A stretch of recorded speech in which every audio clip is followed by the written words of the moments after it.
mama sayang siapa yang pewarna ini. Mama ngidam aku sampai dia manis begini. Assalamualaikum warahmatullahi wabarakatuh. Perkenalkan, nama saya Siti Nurwahiningsi dengan nomor NIM 2030110013. Pada kesempatan kali ini saya akan membuat video praktikum kimia organik 1 yang berjudul tentang sokletasi minyak kemiri, yang diampu oleh dosen Ibu Dr. Elvira Mimawarnis MSI dan asisten dosennya yaitu Kak Emily Febri Martin.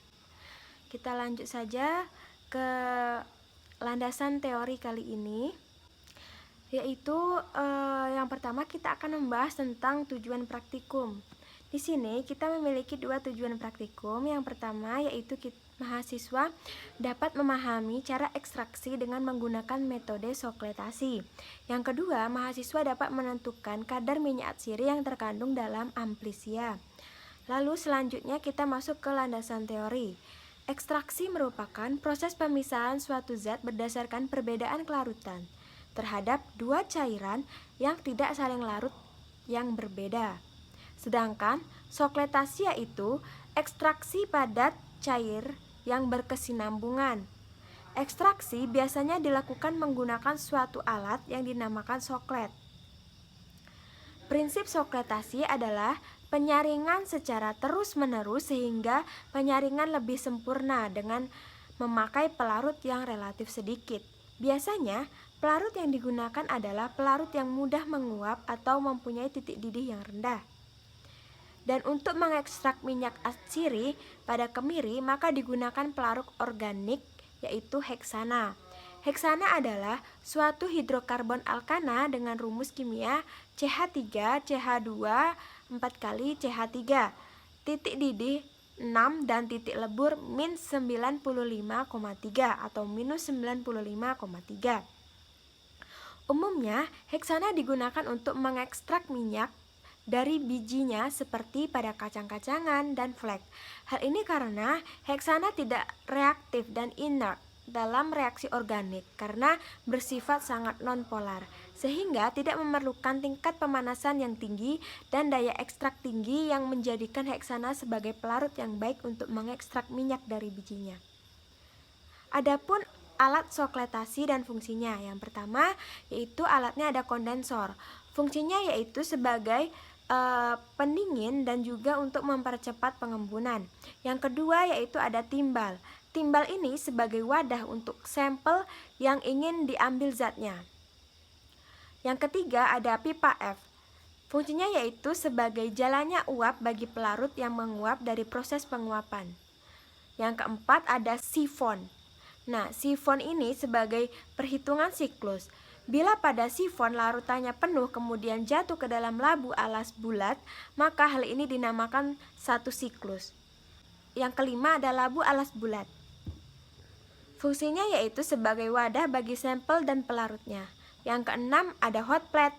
Fungsinya yaitu sebagai pemanas larutan. Sekarang kita masuk ke alat dan bahan praktikum. Alatnya yang pertama yaitu ada pemanas, yang kedua ada statif dan klem, yang ketiga ada kertas saring, yang keempat ada benang atau tali, yang kelima ada kondensor spiral, yang keenam ada selang, yang ketujuh ada labu alas bulat, yang kedelapan ada Erlenmeyer 250 ml, lalu yang kesembilan ada lumpang dan alu, yang kesepuluh ada soklet, yang terakhir yaitu ada neraca analitik. Bahan yang kita butuhkan yaitu yang pertama ada kemiri, aquades, heksan, batu didih, porselin, dan kapas. Kita masuk ke prosedur kerja praktikum. Yang pertama, siapkan alat dan bahan. Yang kedua, haluskan biji kemiri. Yang ketiga, timbang massa kemiri 35 gram. Bungkus kemiri dengan kertas saring dan masukkan ke dalam selongsong dan masukkan ke dalam soklet. Yang keempat, masukkan batu didih ke dalam labu ekstraksi. Masukkan pelarut heksan 150 ml. Yang kelima, merangkai alat ekstraksi. Pastikan air mengalir secara terus-menerus. Yang keenam, panaskan labu alas bulat yang sudah berisi heksan.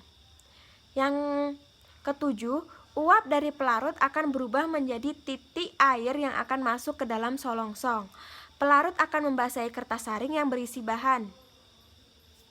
Yang kedelapan, Ketika tinggi pelarut di dalam selongsong sama dengan tinggi pelarut yang ada di dalam pipa sifon, maka pelarut akan kembali turun ke dalam labu alas bulat. Yang kesembilan ada sokletasi dihentikan pada saat hasil yang keluar tidak berwarna lagi. Yang ke-10, lakukan penimbangan hasil ekstraksi dan dilakukan pemurnian dengan destilasi. Mama ngidam apa sampai dia manis begini. Yang pertama kita persiapan. Yang kedua ada proses penumbukan kemiri. Yang ketiga ada penimbangan kemiri. Yang keempat ada pembungkusan kemiri menggunakan kertas saring. Yang kelima dimasukkan bungkusan kemiri ke dalam soklet. Yang keenam proses pengukuran N-heksena. Yang ketujuh setiap menyambung alat jangan lupa diolesi sedikit porselen. Yang kedelapan proses merangkai alat ekstraksi. Yang ke-9 proses ekstraksi, dan yang ke-10 ada proses reflux. Yang ke-11 ada proses pelepasan rangkaian alat ekstraksi. Yang ke-12 ada ampas kemiri setelah diekstraksi. Yang ke-13 ada merangkai alat destilasi. Yang ke-14 ada proses destilasi.